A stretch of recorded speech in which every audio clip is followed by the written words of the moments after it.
সাধু সঙ্গে কি পাই সেটাই আমরা সামান্য একটু আস্বাদন করব। এখানে গুরু মহারাজ অপূর্ব দুটো শ্লোক সঞ্চয় করেছেন।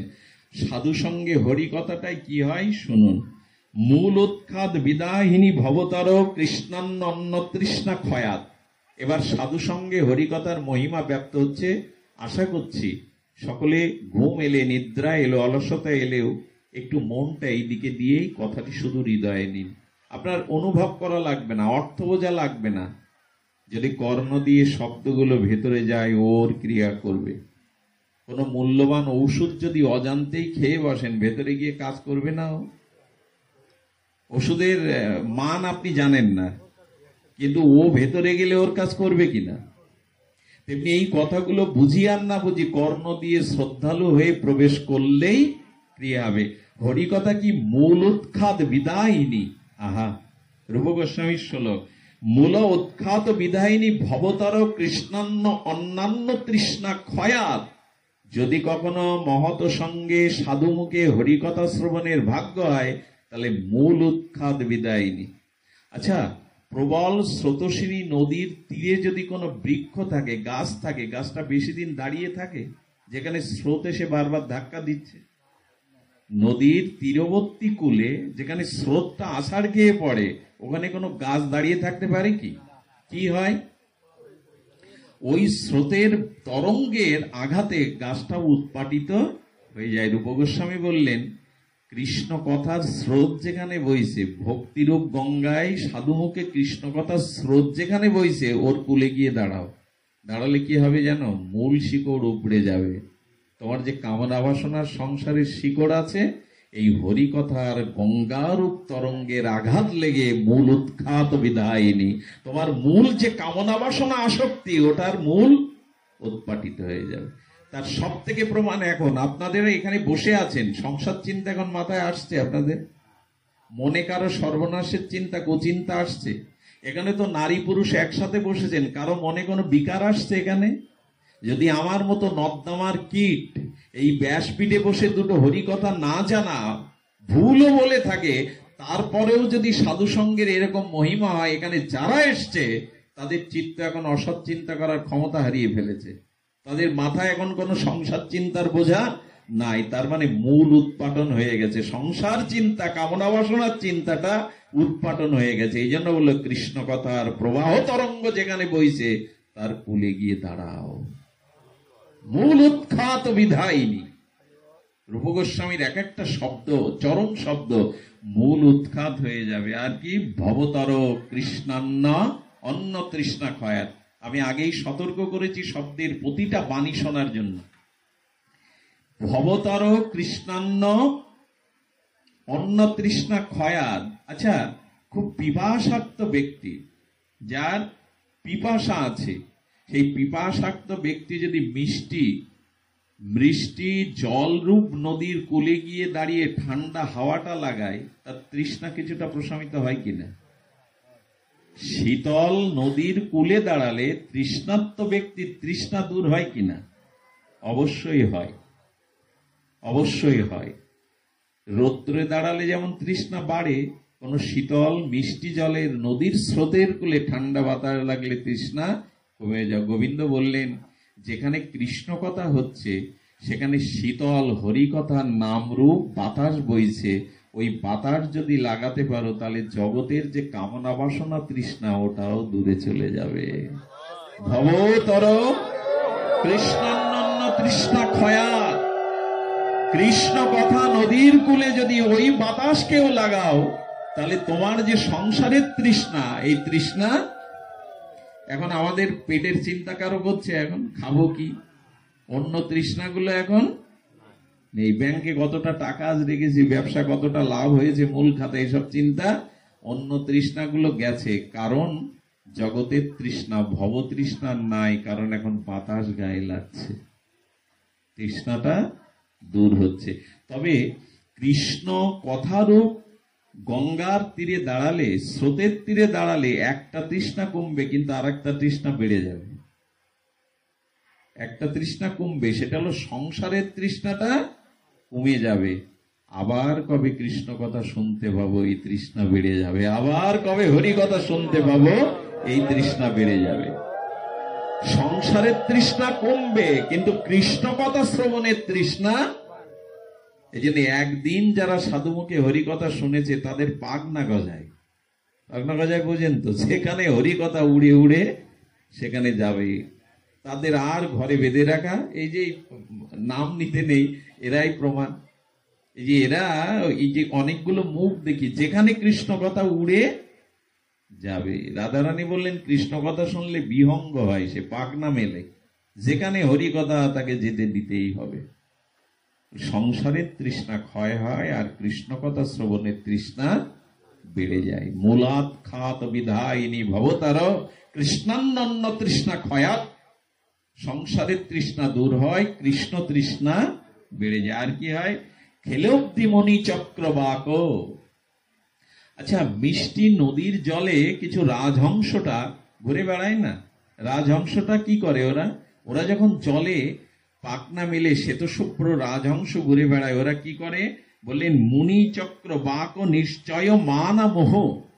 রাজহংস যখন সরোবর বা স্বচ্ছ মিষ্টি নদীর জলে নামে তখন ওরা আসমন করতে থাকে। হাঁসের কাজ কি? রাজহংসের জলগুলো বারবার মুহু মুহু আসমন করতে থাকে। তখন বললেন এই কৃষ্ণ কথারূপ ভগবানের নাম রূপ সাধু সঙ্গে লীলা কথায় কি বলেছেন? যারা মুনিগণ, যেমন দেবর্ষী নারদগণ, সুখদেব, ব্যাসদেব, সুতমণি, এদের মতো পরহংস যারা যারা জগতের কামনা বাসনা ত্যাগ করে পরহংস হয়েছেন, এরাও সর্বদা কৃষ্ণ কথারূপ সাগরে সর্বদা আসমন করছে। নারদের মুখে কৃষ্ণ কথা ছাড়া আর কথা শুনেছেন কখনো? সুখদেবের মুখে অন্য কথা শুনেছেন? 7 দিন হরি কথা বললেন, অন্য কোনো কথা? তার মানে মুনি ঋষিরাও পর্যন্ত ভগবত কথা সরোবরে বারবার আসমন করতে থাকে, হরি কথাকে তারা আসমন করতে থাকে। এই জন্য বললেন খেলোব্দি মণি চক্রবাক। এরা খেলা করে হরি কথা সাগরে সর্বদা পরমানন্দে মুখে কর্ণানন্দী কল্পসনা। আচ্ছা, এখন তো এ কথা বললে আমাদের প্রজন্মের, এই প্রজন্মের ছেলেমেয়েরা বুঝবে না। ভোরবেলা নদীর কূলে দাঁড়ালে বা সন্ধ্যার পরে স্রোতস্বিনী নদীর কূলে দাঁড়ালে নদীর স্রোত বয়ে যাওয়ার কুলু কুলু একটা মধুর ধ্বনি কানে আসে কিনা? এ এখন এদের বোঝানো যাবে না। বর্তমান ছেলেমেয়েরা তো নদী, এরপরে আর কি, ওটা ম্যাপে ছাড়া। এইখানে যে একটা নদী ছিল এটা ম্যাপে দেখতে হবে। নদী তো মারা যাচ্ছে, পদ্মা মেঘনাও চড়া পড়ে যাচ্ছে। 50 বছর পরে নদী দেখাতে গেলে ম্যাপে দেখাতে হবে। একটা দুর্দশা হলো এই নদীগুলো মারা যাচ্ছে। নদীমাতৃক দেশ, এই যে এবার এই যে তাপটা পড়ছে, এর কারণ কি? জলাশয়গুলো আমরা ভরাট করে ফেলছি, নদীও মারা যাচ্ছে, প্রকৃতি বিপর্যয় ঘটছে ভোগের জন্য। এরপর তো আরো তাপ কতখানি সহ্য করতে হবে, মানুষের শরীর নিয়ন্ত্রণ থাকবে না। দিল্লিতে নাকি বর্তমানে 52 বা 51 ডিগ্রি, বৃন্দাবনে লু হাওয়া বইছে। পৃথিবী উত্তপ্ত হয়ে যাচ্ছে এর একটাই কারণে, আমরা পরিবেশকে ভালো কোনোদিন বাসিনি।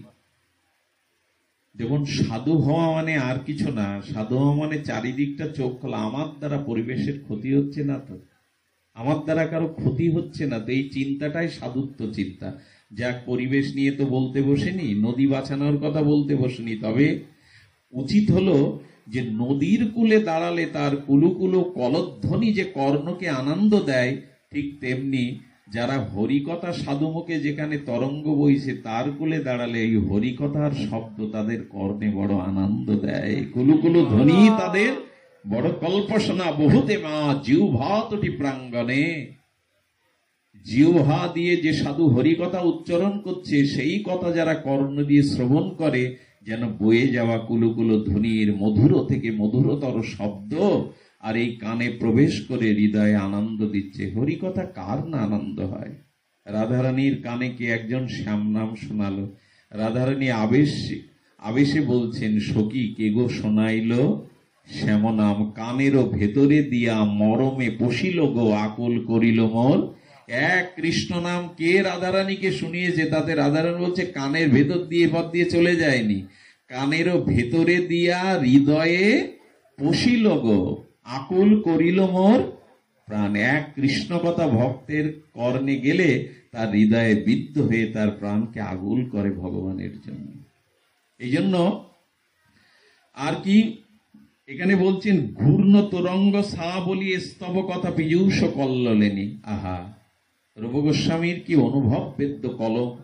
উনি বললেন, নদীতে মাঝে মাঝে ঘোল পড়ে, পড়ে কিনা? ঘূর্ণাবত্ত পড়ে, পড়ে কিনা? স্রোতস্বিনী নদীতে বলে ঘূর্ণা তরঙ্গ সরা বলি, অর্থাৎ যে নদীতে ঘোলের মধ্যে যদি নৌকা পড়ে, কোনো বস্তু পড়ে, উঠতে পারে সহজে? ঘূর্ণাবত্ত মধ্যে যদি কিছু পড়ে যায়, সে নৌকা হোক, মাঝি হোক, বস্তু হোক, সহজে উঠতে পারে না।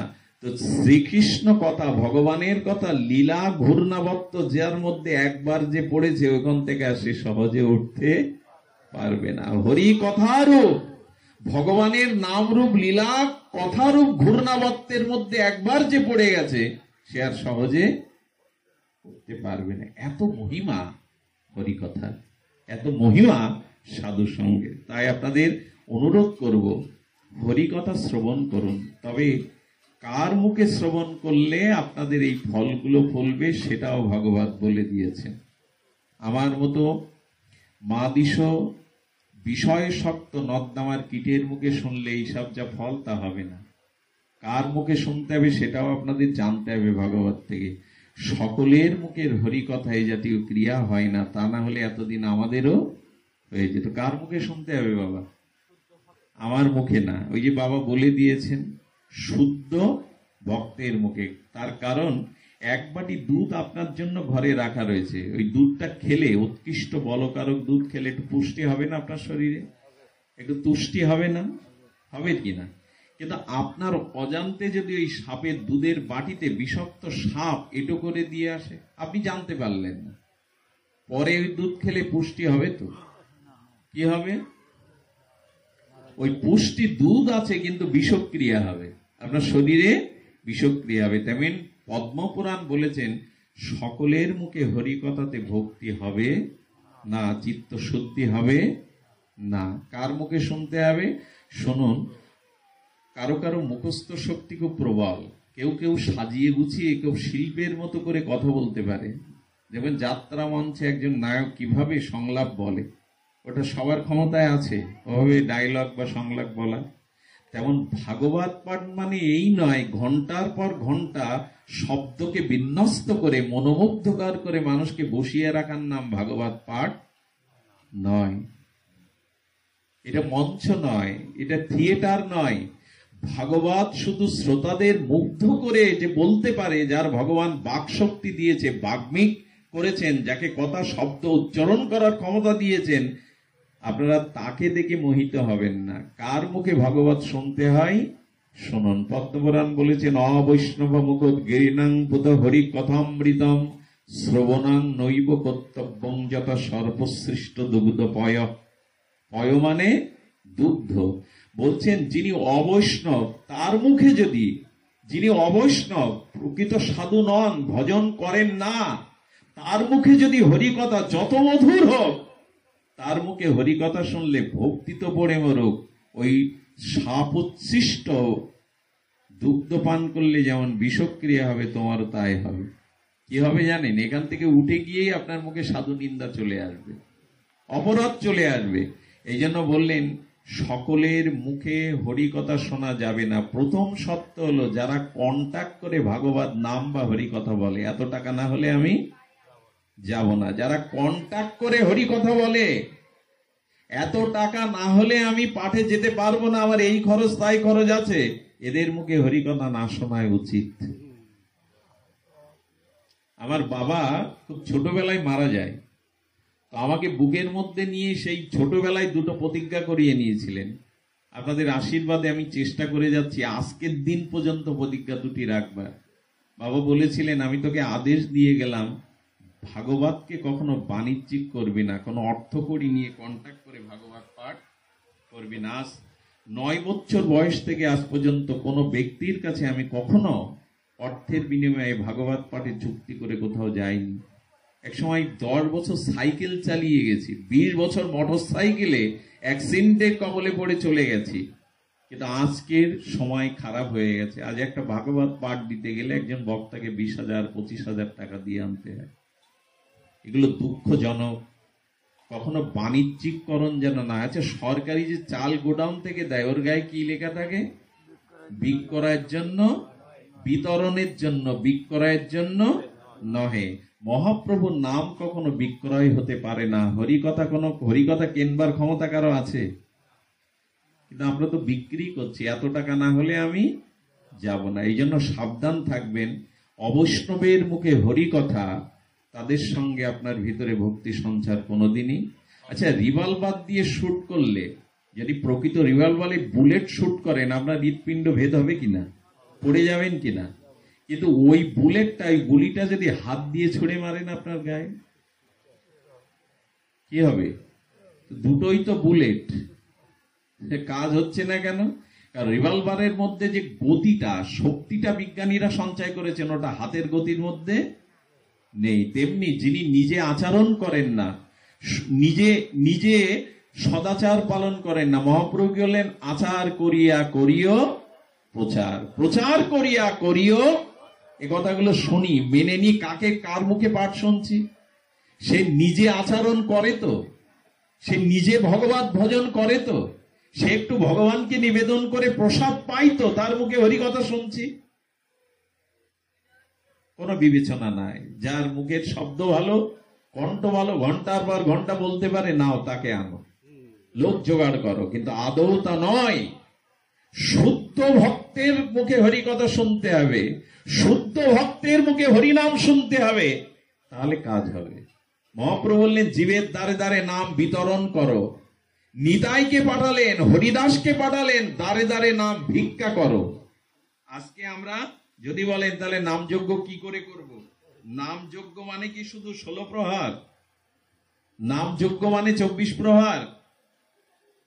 ভগবান বললেন বাড়িতে বসে করতাল, খোল যদি না থাকে, হাতে তালি দিয়ে করতাল বাজিয়ে গৃহের স্ত্রী পুত্র বসে নাম করো, ওটাই শ্রেষ্ঠ যজ্ঞ। 7 5 মিলে সকাল সন্ধ্যা গৃহে হরিনাম করো।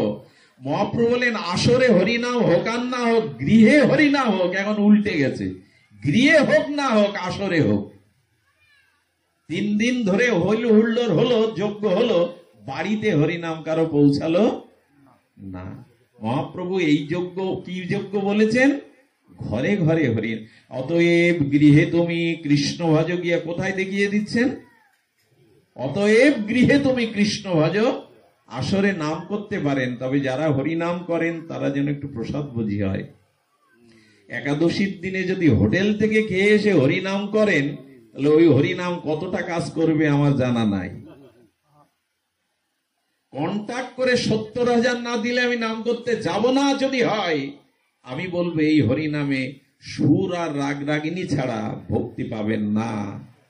মহাপ্রভু বললেন তারই ধর্ম প্রচার করার অধিকার যে নিজে আচরণ করে। আচার করিয়া করিও প্রচার, আর প্রচার করিয়া করিও আচার। আচার প্রচার করে 2 কার্য। তুমি জগতের গুরু, তুমি জগতের আর্য। হরিদাস ঠাকুরকে এই কথা বলেছিলেন। আচার করো, তারপরে প্রচার করো। আর প্রচার করতে করতে যে আচরণটুকু অপূর্ণ আছে ওগুলো পূর্ণ করো, তবেই তুমি আচার্য, তবেই তুমি বলবার অধিকারী। এই জন্য 4টে গুণ যার মধ্যে আছে তার মুখে হরিকথা শ্রবণ করতে হবে। প্রথমে স্বজাতীয়, স্নিগ্ধ, ভজনানন্দী, শতবরে। এটা রূপ গোস্বামীর কলম। স্বজাতীয় মানে কি জানেন? আপনি জীবনের প্রথম সাধন ভজন অবস্থায় কার মুখে হরিকথা শুনবেন? স্বজাতীয় বক্তার মুখে। কতটুকু ধ্যান দিতে হবে, নাহলে ভুল ব্যাখ্যা করবেন উঠে গিয়ে। এই যে আমি বলছি না, উঠে গিয়ে বলবেন হ্যাঁ হয়েছে, ও লোক যা বলে গেল সবই তো। কারণ ভুল ব্যাখ্যার অবকাশ নেই, ভালো মন দিয়ে শুনতে হবে। প্রথম অবস্থায় স্বজাতীয় বক্তার মুখে হরিনাম শুনতে হবে, হরিকথা শুনতে হবে। স্বজাতীয় মানে আমি যে উপাসনা করি আপনিও সেই উপাসনা। আমি রাধা মাধবের উপাসনা করি, বৃন্দাবনের উপাসনা করি, প্রথম অবস্থায় তার মুখেই হরিকথা শুনতে হবে। সেও যেন আপনার স্বজাতীয় উপাসনা মার্গের হয়। কিছু মনে করবেন না। আমরা যেখানেই হরিকথা ছুটে যাচ্ছি তাতে কি হচ্ছে? তাতে হচ্ছে একজন বলছেন, একজন আমাকে বলছেন, দাদা মারামারি বাদিয়েছি অনুষ্ঠানে। খুব ভালো কাজ করেছো, বীরত্বের কাজ, কেন মারামারি বাদালে? আমি মনে করতাম ধর্ম কথা যেখানে হয় সেখানে যাওয়া উচিত, সেখানে জ্ঞান পাওয়া যায়, সেখানে গেলে ভক্তি হয়। তা বললাম গেছি, ওর কৃষ্ণ ভক্ত, ও গেছে অন্য একটা সম্প্রদায়ের অনুষ্ঠানে, আমি নাম বলবো না, অন্য সম্প্রদায়ের অনুষ্ঠানে গেছে, প্রাথমিক বস্ত। যাওয়ার পরে তাদের অনুষ্ঠানে তাদের একজন বক্তা বলতে শুরু করেছে শ্রীকৃষ্ণ হলো 5000 বছরের পুরনো ভগবান। তা আপনারা পুরনো কাসন্দি খাবেন না এই বছরের টাটকা কাসন্দি খাবেন? আমার ঠাকুর হলো টাটকা কাসন্দি। আচ্ছা, এই কথা যদি কেউ বলে তাহলে কৃষ্ণ ভক্ত সে সহ্য করতে পারবে? বলে দাদা মারামারি বাঁধিয়ে দিয়েছে। আমার কি ভগবান পুরনো হয়? সেজেরাটাও পুরনো হয় না, আর ভগবান পুরনো হয়? এখন আমি বলতে চাইছি, প্রথম অবস্থায় আপনাকে আলোচনা শুনতে হবে কার মুখে? আপনার উপাসনার যিনি আলোচনা করছেন তার পথ মার্গ একই হতে হবে। না হলে আপনার যদি সম্প্রদায়ের নিন্দা, আপনার ইষ্ট নিন্দা কানে আসে, তাহলে এতদিন যা সঞ্চয় করেছেন সব চলে যাবে। এই কথাটা এখন বোঝানো যাচ্ছে না মানুষকে। সব জায়গায় যাওয়ার কথা বলেনি। আচ্ছা, যে গাছটা চারা লাগিয়েছেন ওখানে গাভী নষ্ট করে দিতে পারে তো, ছাগল গরু, কিন্তু গাছটা যখন গুড়ি হবে, শক্ত হবে, তখন হাতি বেঁধে রাখলেও ক্ষতি হবে। তো সব জায়গায় কখন যাওয়া যাবে? যখন আপনি আত্মজ্ঞানী হয়ে যাবেন, তখন সব জায়গায় স্থিতিপজ্ঞ হলে সব জায়গায় যেতে পারেন। কিন্তু প্রথম অবস্থায় আপনাকে ঘেরা বেড়া দিতেই হবে গাছটাকে। প্রথম অবস্থায় আলোচনা শুনতে হবে তার মুখে যে সজাতীয়। আপনি কৃষ্ণের উপাসনা করেন, যে বক্তা আলোচনা করছে সেও এই পথের। যদি অন্য মত পথের হয়, আচ্ছা, যদি অন্য মতের পথ এসে বলে একাদশী টসী কিছু করার কথা আমার ঠাকুর বলে যায়নি, যা পারো খাও, একাদশী করা লাগবে না। আপনি যারা বৈষ্ণব, আপনি যারা একাদশী করেন, এই কথা আপনি প্রেরণা পাবেন? এটা একটা অপরাধ না যে একাদশী বাদ দাও, একাদশী করার দরকার নেই? শাস্ত্রে বলেছে জিহ্বার লালসায় যারা একাদশীর মাহাত্ম্য জেনেও একাদশী করে না, শাস্ত্রে বলেছে পিতৃহত্যা, মাতৃহত্যা, ব্রহ্মা হত্যা, গো হত্যা করলেও পাপের প্রায়শ্চিত্ত আছে। কিন্তু জেনে শুনে সুস্থ শরীরে যে ব্যক্তি জিহ্বার লালসায় একাদশী করে না, তার পাপের কোনো প্রায়শ্চিত্ত শাস্ত্রে লিখে যায়নি। এখন যদি আপনার ইষ্ট নিন্দা শুনতে হয়, তার মুখে হরিকথা শোনার অনুমোদন গোস্বামী দিয়ে যায়নি। এই জন্য মহাপ্রভু বলেছিলেন ভাগবত পড়ো গিয়ে, কোথায়? ভাগবত পড়ো গিয়ে বৈষ্ণবের স্থানে। মহাপ্রভুর নির্দেশ আছে, ভাগবত শুনবে বলবে কোথায়? বৈষ্ণব স্থানে। ভাগবত পড়ো গিয়ে বৈষ্ণবের স্থানে। এই জন্য প্রথম অবস্থায় আপনি সজাতীয় ভক্ত সঙ্গ করবেন। দ্বিতীয় হলো স্নিগ্ধ, যে কথায় কথায় ক্ষেপে ওঠে, প্রশ্ন করলে কথায় কথায় রেগে ওঠে, ব্যয় শাসন টাসন ভেঙে ফেলে। এরকম বক্তার মুখে শুনতে গেলে তোমার ভিতরে ওই ব্যাধি চলে আসবে। বক্তাকে হতে হবে স্নিগ্ধ, শান্ত। আর কার কার কথা শুনতে হবে, কার মুখে হরি কথা শুনতে হবে? বলো, শতবরে। শতবরে মানে আপনার থেকে যে বহুগুণে শ্রেষ্ঠ, শতগুণ আপনার থেকে যার বেশি, তার সঙ্গ করতে হবে। আর বললেন স্নিগ্ধ সজাতীয় ভজনানন্দী, আপনার থেকে যিনি বেশি বহুগুণ ভজন করেন তার মুখে হরিকথা শুনলে আপনার অগ্রগতি হবে। আচ্ছা, যে আপনার মতো তার মুখে হরিকথা শুনলে আপনি পিছনে না, এগিয়েও যেতে পারবেন না। যেখানে দাঁড়িয়েছিলেন ভক্তি জীবনে ওইখানে দাঁড়াবেন। আর আপনার থেকে যে ভজন কম করে, আপনার থেকে যার সদাচার কম, তার মুখে হরিকথা শুনলে আপনি অবশ্যই পিছিয়ে পড়বেন। আর আপনার থেকে যে শতগুণ বেশি ভজন করে, সদাচার পালন করে, তার সঙ্গ করে হরিকথা শুনলে অবশ্যই আপনি এগিয়ে যাবেনই যাবেন। অবশ্যই আপনি তখন এগিয়ে যাবেন। এই জন্য বললেন হরিকথা যদি শুনতে হয় সজাতীয় স্নিগ্ধ শতবরে ভজনানন্দীর মুখে। আমি কিন্তু একবারও বলছি না যে আমার মুখে শুনবেন, কারণ আমার মতো মাদিস জীবের লক্ষণ এইগুলি। আমার মুখে শুনলে আপনাদের কোনো কাজই হবে না, কোনো কাজ হবে না। এই জন্য শুদ্ধ ভক্তের সঙ্গ করে হরিকথা শুনুন, তবে হরিকথার ক্রিয়া করবে। সব শেষে আপনাদের মুখে একটু হাসি দেখেই পাঠ বিশ্রাম করি। হাসিটা হলো, এক স্বামী কৃষ্ণ ভক্ত, হরি কথা তার প্রাণ। এটা ঘটেছিল উত্তর ভারতে, কিন্তু তার স্ত্রী সহধর্মিনী একটু স্থূল, মানে বেশ মোটা গোটা, এত মোটা যে উনি কোথায় বসলেও ঘুম চলে আসতো। তো ওনাকে 10 বছর ধরে বলছে একটু যাও না, হরি কথায় যাও না। বলে আমি গেলে ঘুম পাই, বসলেই 1 মিনিটের মধ্যে জাদুর মতো ঘুম আসে, আমি ওখানে যাব। একদিন ঠেলে ঠেলে বলে বলে অনুরোধ করে পাঠিয়েছে, যাও না, আজকে পাশেই তো হরি কথা হচ্ছে, যাও। এখন উনি যখন উপস্থিত হয়েছেন তখন ঘোষক মাইক নিয়ে বলছেন, আসুন আসুন। উনি মনে হচ্ছে এই হলো হরি কথা, কখনো তো যাইনি। ওই যে ঘোষক বলছে আসুন, উনি মনে করেছেন এটাই হরি কথা স্টার্ট হয়ে গেছে। তো আসুন মানে উনি এসেছেন, এরপর বলছেন বসুন, বসুন মানে উনি মনে করছেন এটাই হরি কথা।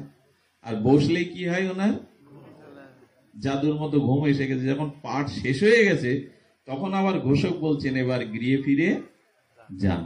কি কথা শুনলো? আসুন, বসুন আর গৃহে ফিরে যান। বাড়ি গিয়ে স্বামী সন্ধ্যার পরে শুনছে, কি শুনলে একটু বলুন। আর শোনা, ওই তো 3টে কথায়, আসুন, বসুন আর গৃহে ফিরে যান। স্বামী তখন বলল, ভালোই শুনেছে ও, উনি তো ভক্ত, উনি জানেন যে ঘোষক কথা 3টে বলেছেন, ভালোই শুনেছে। বললে দেখো, এটা একটা মন্ত্র, ভাগবত কথা একটা মন্ত্র, তুমি যতক্ষণ ঘুম না আসে চোখ বন্ধ করে এই 3টে মন্ত্র জপ করো, তোমার কল্যাণ হবে। আসুন, বসুন, গৃহে ফিরে। ও জপ করতে শুরু করেছে চোখ বন্ধ করে। এখন চোখ বন্ধ করে যেই বলেছে, সেই দিন ঘটবে না শিক কেটে ওনার ঘরে চোর উঠতে শুরু করেছে। চোর যখন মাথা বাড়িয়েছে তখন প্রথম মন্ত্রটা কি, যেই চোখ বন্ধ করে বলছে আসুন, চোর বলছে সর্বনাশ, এ তো পেছনেও দেখতে পাই, আরে এ তো দেবী, এ তো মহাদেবী, এ তো আমি ঢুকছি চোখ বন্ধ করে বলছে চোরকে আসুন, এ তো দেবী সব দেখতে পায়। আজ যেখানে এসেছি কৃপা পাওয়াই যাবে। বলি পরে কি বলে দেখি, বলে বসুন। বলে সর্বনাশ, চোর কেউ যে বসতে বলে, যে পেছনে দেখতে পায়, তো সাধারণ না। বসার পরে ওই যে থেমে থেমে বলছেন, তন্দ্রা চোখে এবার গৃহে ফিরে যান। বলে না মা, গৃহে আর যাব না, তোমার মতো দেবীকে যখন পেয়েছি মা, আশীর্বাদ চাই, চরণে পড়ে গেছে মা, কৃপা করো, তোমার মতো দেবীকে ছেড়ে কোথায়। আরে চিৎকার করে উঠে লাইট জ্বালিয়ে স্বামী, যে কি হয়েছে কি হয়েছে। বললেন আমি চুরি করতে এসেছিলাম, কিন্তু দেখলাম ইনার পেছনেও দিব্য দৃষ্টি, ইনি সাধারণ নন। উনি আসতে বললেন, বসতে বললেন। চোর বলছে মা প্রতিজ্ঞা করছে এই বাড়ির দিকে আর কোনোদিন ফিরে তাকাবো না, আশীর্বাদ করো মা। চলে যাওয়ার পরে স্বামী বলছেন, যে 3টে শব্দ শুনেছো তাতে যদি সম্পদ রক্ষা হয়, যদি প্রকৃত ভাগবত শুনতে না জানি তোমার কত কল্যাণ হতো। যদি প্রকৃত ভাগবত শুনতে না জানি তোমার কি কল্যাণ হতো। এই জন্য হরি কথা একটাও কানে যদি আপনার হৃদয়ে যায়, একটা উপদেশও যদি জীবনে হৃদয়ে যায়, সেটা আপনার জীবনের পরম দিক নির্দেশনা দিয়ে দেবে, একটা পরম কল্যাণের পথ দিগদর্শন দিয়ে দেবে। একদিনের হরি কথা আপনার ভিতরে ভক্তি এনে দেবেই, যদি সাধুমুখে হরি কথা হয়। তার কারণ, যদি মলমূত্র ত্যাগ করতে গিয়ে একটা সোনার 2 ভরির আংটি ওই কাঁচা মলমূত্রে ল্যাট্রিনের মধ্যে পড়ে যায়, 50 বছর পরে যদি ওই ল্যাট্রিন ব্যবহার অনুপযোগী হয়ে যায়, রৌদ্রের তাপে 10 বছরে সব কাঠটাট ভেঙে শুকিয়ে যায়, কোনো কাঠকুড়ানি যদি 50 বছর আগে মলমূত্রের মধ্যে পড়া 2 ভরি সোনার আংটিটা কুড়িয়ে পায়, আর আপনি যদি আপনার আলমারি থেকে ওই 22 ক্যারেটের 2 ভরি সোনা বেচতে যান, দুটোর মূল্য আলাদা হবে কি? 50 বছর মলমূত্রে পড়ে থাকলে তার মূল্য এক হবে কেন, আর আপনার ওটা আলমারির মধ্যে রয়েছে বলে সোনার মূল্য কমে না? ওটা মলমূত্রে আবর্জনায় পড়ে থাকলেও সোনার মূল্য নষ্ট হয় না। তো একদিনও যদি সাধুমুখে হরিকথা আপনার হৃদয়ে গিয়ে যায়, 50 জন্ম পরেও মূল্য দিয়ে দেবে, প্রেম ভক্তি দিয়ে দেবে। ওটা নষ্ট হতে পারে না, কোনোদিন নষ্ট হতে পারে না, ওটা ভেতরে নষ্ট হয় না, ওটা গিয়ে তার ক্রিয়া করবে। কোনো না কোনো দিন আপনি প্রেম ভক্তি পেয়ে যাবেন। এই জন্য অনুরোধ করব, এক স্ত্রী সে ভগবতমুখী কিন্তু স্বামী বিমুখ, স্বামী চরম বিমুখ।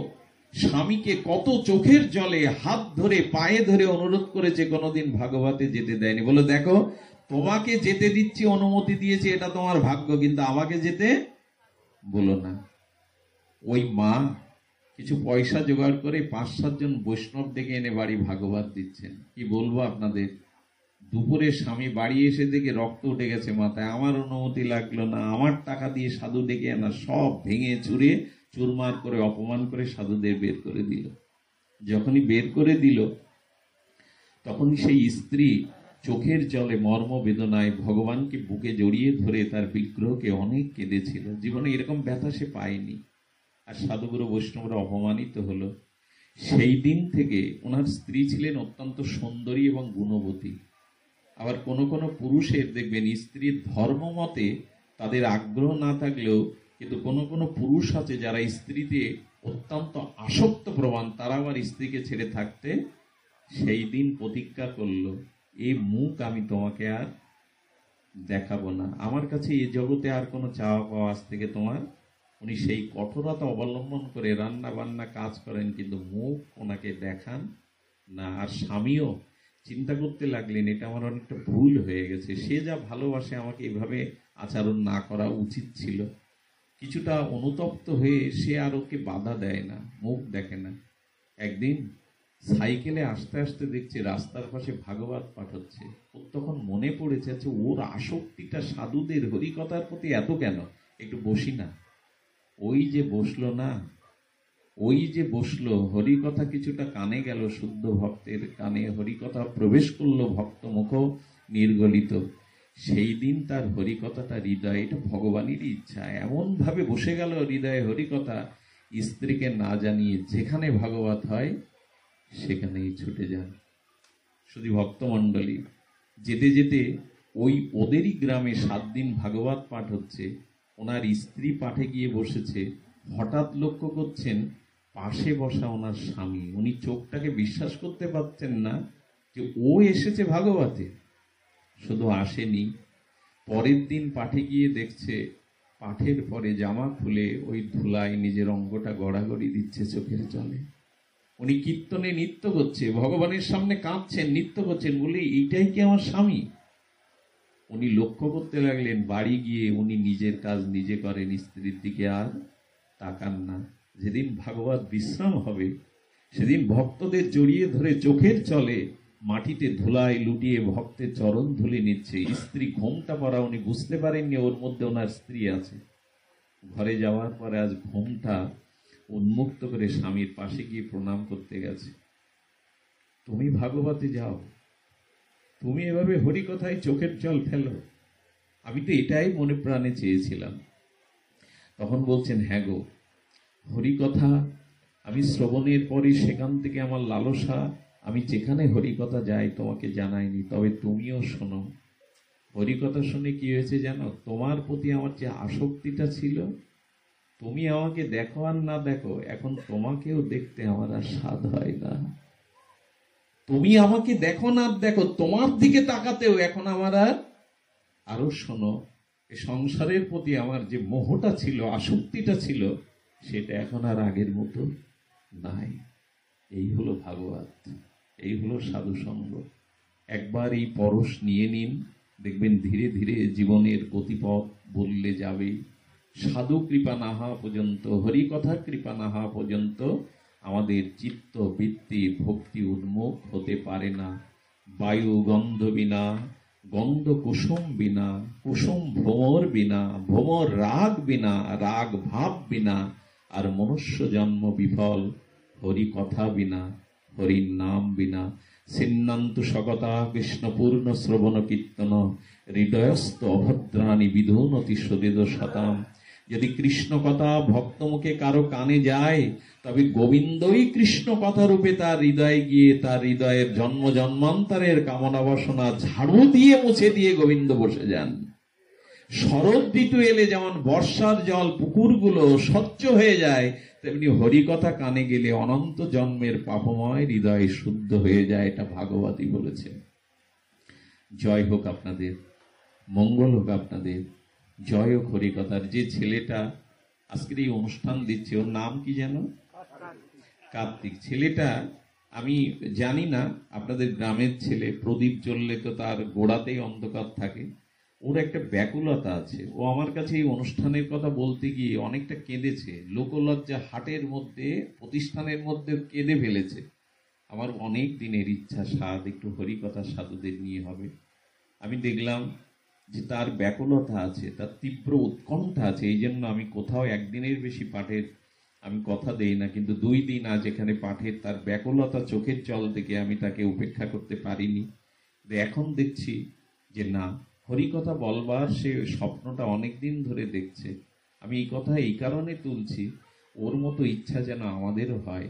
2-5টা টাকা গুছিয়ে, 2 মুঠো করে চাল গুছিয়ে যদি 2 বছরও লাগে, জীবনে একবার হলেও সাধুদের চরণ ধুলিতে বাড়িতে হরিকথার পরিবেশ তৈরি করবেন।